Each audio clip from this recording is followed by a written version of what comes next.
This week or next week, I should say, on Tuesday, the 9th of May, we've now got our budget week for 2023, where the government are going to be looking at three key areas that are number one, cost of living relief, number two, growing the economy, and number three, resilience to international shocks. Do you think these, yeah, do you think these are the right areas to be looking at, or if you were actually making these decisions and if you were in the government's position, would you be looking at something different, or that's any areas that you don't think are being targeted enough? Yeah, so I'd be looking at totally different areas, right? So if you have a look at the three areas that the government's looking at, they're the three areas that they've caused all the problems in, right? So the government's caused all the problems for cost of living.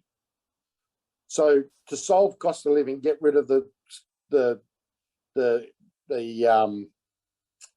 rules that the government's put in place.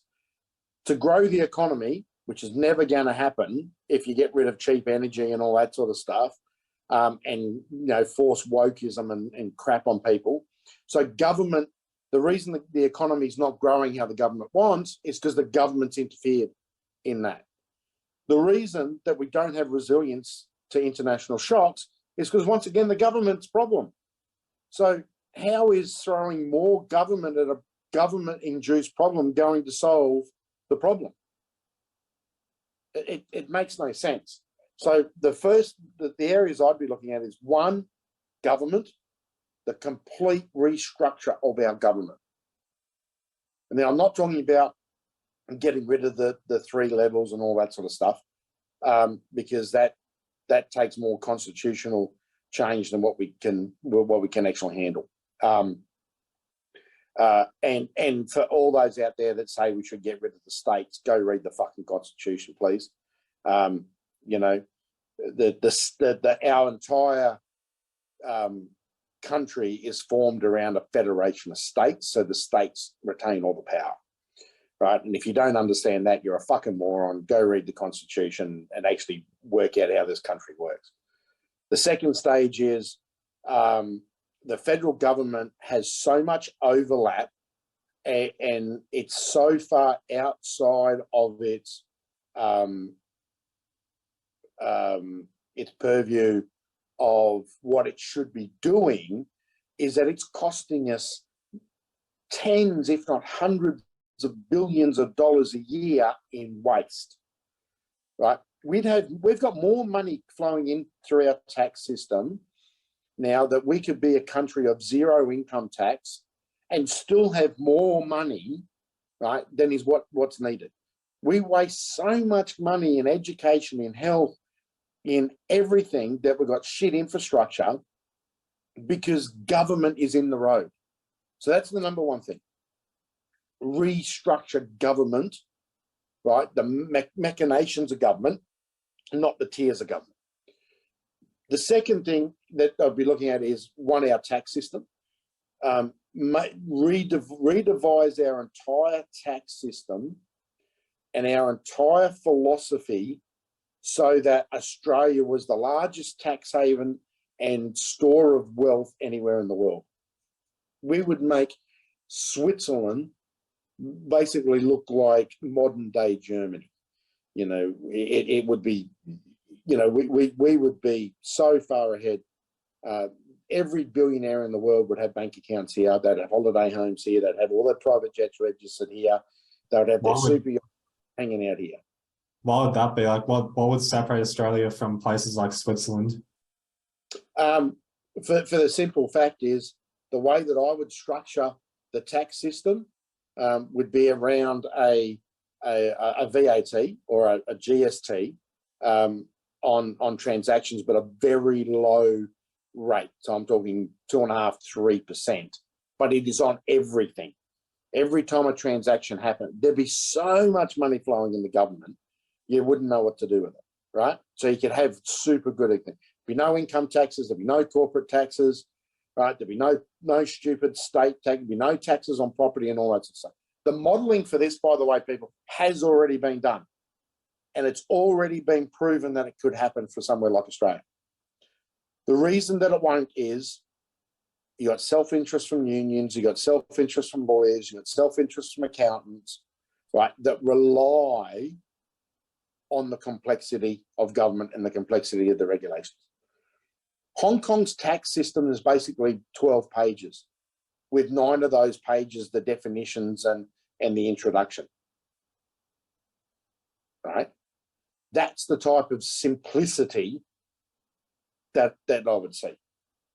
And the third area is making us the manufacturing, and so I'd make it so we had the best infrastructure, the best electricity generation, the best water generation, whatever it was, so that every large business in the world that wanted to use our iron ore and coal and sugar and wheat and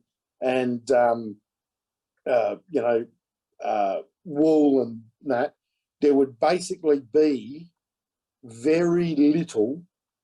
Well, it'll be the other way. So if you're 80-20 things, we would flip everything on its head, right? So that everything was so cheap. Land was cheap. The ability to get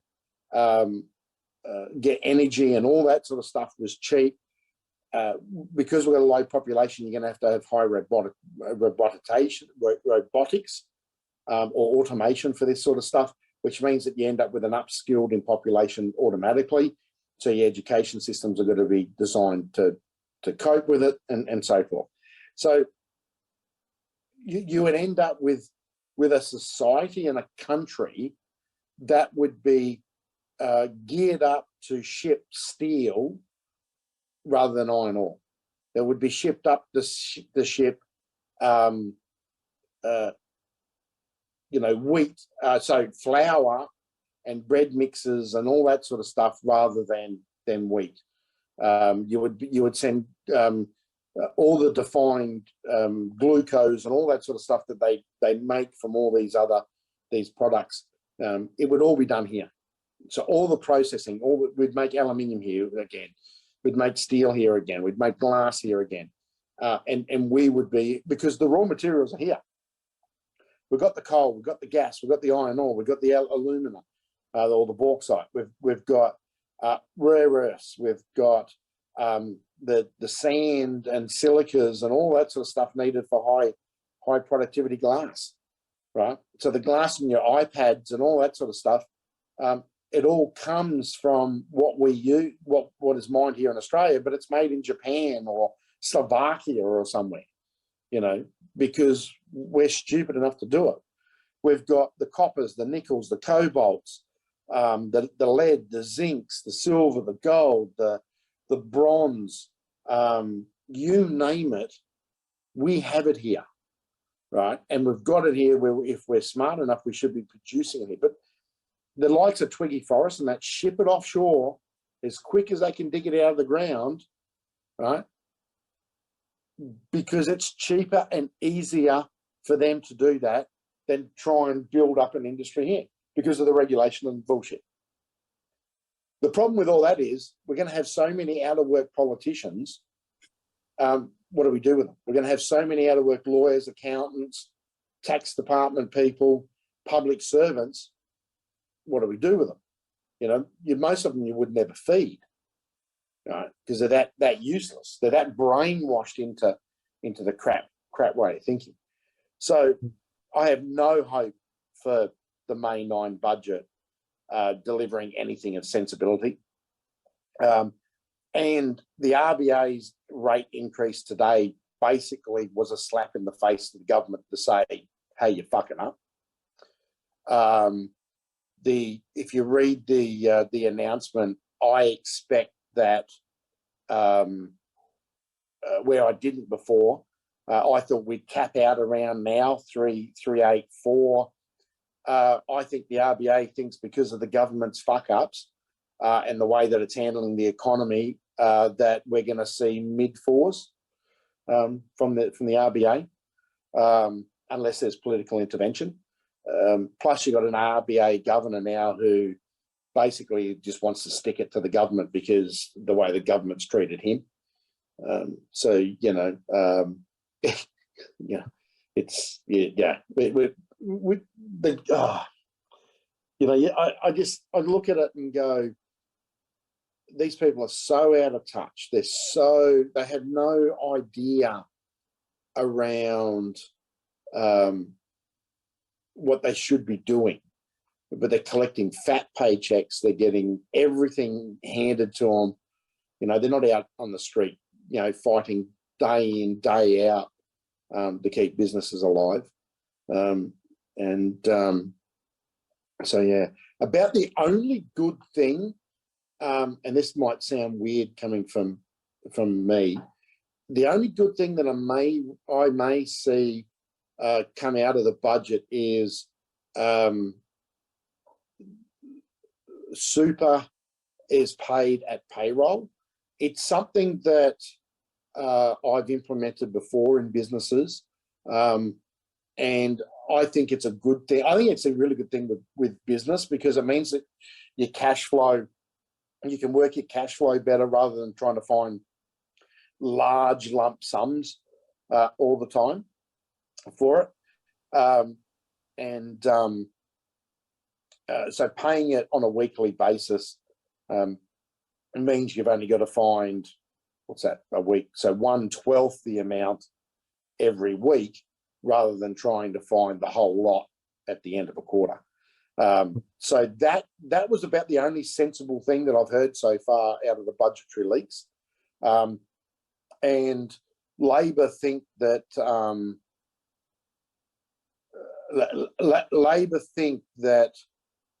they're doing the right thing by the employee, but it's actually proven that it's actually a really good thing for business as well.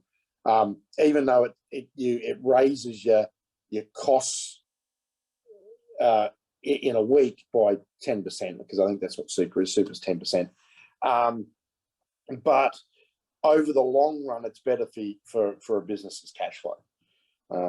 And that's all you should be looking at in business is what your cash flow is and what's left in the tin, rather than what your profit is, because the way that we account, you can make a loss. A business that has no cash flow and no positive cash flow look very profitable. So yeah.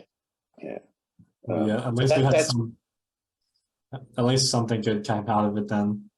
Well, yeah, and I don't know where it come from, because I reckon the only thing I could think of is it's come from the super industry itself, because when you think about it, the super industry gets more money and can make more money on that because of time.